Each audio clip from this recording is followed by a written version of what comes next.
Le 12 juin dernier, c'était la fin de la session parlementaire à Québec. Pour la députée de Sherbrooke, Christine Labrie, c'était aussi la fin de sa carrière politique, puisqu'elle a annoncé qu'elle ne se représentera pas aux élections en octobre prochain. On fait le bilan avec elle aujourd'hui. Bonjour, Christine. Bonjour. Quelques jours, donc, seulement après la fin de la session parlementaire, quel bilan on dresse de cette session-là, qui a été évidemment marquée par l'arrivée au pouvoir de Christine Fréchette? Oui, ça a été une session spéciale parce qu'on a changé de premier ministre. Il y a eu une longue période de flottement avant qu'elle arrive où tout était comme un peu au ralenti, puis on avait hâte que ça reparte. Un engorgement à la fin où on a quand même réussi à passer des lois importantes, là, la loi Gabironneau, la loi Zachary-Miron.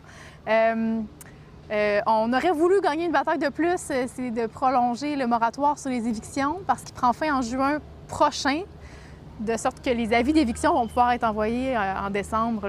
Il y a des gens, je pense, qui vont être inquiets de recevoir ça. Le gouvernement n'a jamais voulu prolonger, malheureusement, donc je pense qu'ils se sont magasinés une petite crise en début de mandat. Est-ce que Québec solidaire a eu la difficulté dans la dernière session à se faire valoir, de tirer son épingle du jeu? Parce qu'évidemment, il y a eu Christine Fréchette, mais il y a aussi eu l'arrivée de Charles Milliard à la tête du PLQ. On a énormément entendu parler aussi du Parti québécois puis de son projet référendaire. On dirait que c'était difficile d'entendre à travers tout ça Québec solidaire. Bien, clairement, dans les sondages, si on les regarde, c'est difficile. Mais si on regarde au niveau des gains, je viens d'en nommer, là, c'est du travail qu'on a fait, hein? Des résultats concrets qu'on a obtenus quand même en étant dans l'opposition. Donc, c'est sûr que c'est décevant de voir que ça ne se traduit pas dans les sondages, mais on a fini par avoir de l'écoute sur des projets importants de la part du gouvernement. Donc, moi, ça, je trouve que c'est quand même une bonne nouvelle. Évidemment, on fait le bilan de la dernière session, mais c'est aussi le bilan d'une carrière politique. C'est quoi la réalisation dont vous êtes la plus fière des 8 dernières années? Moi, j'ai essayé d'être la députée que j'aurais voulu avoir. C'est ça que j'ai fait depuis 8 ans en politique. Pour moi, ça impliquait d'être plus présente sur le terrain, plus à l'écoute de certaines personnes, de certains groupes qui n'avaient pas nécessairement une oreille attentive avant, qui avaient plus de difficulté à porter leur voix.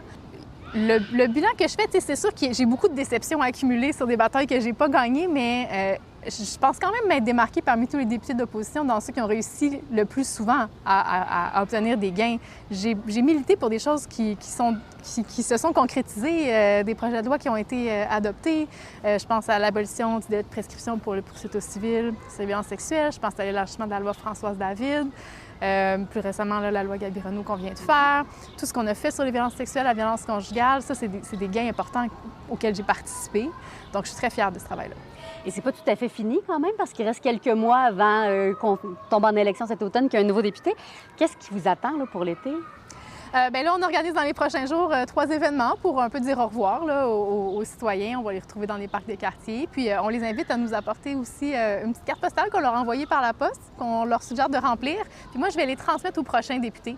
Donc l'idée, c'est de leur permettre d'exprimer leurs préoccupations, leurs priorités, puis que je puisse porter leur voix une dernière fois en passant le message. C'est quoi la suite des choses après, à l'automne?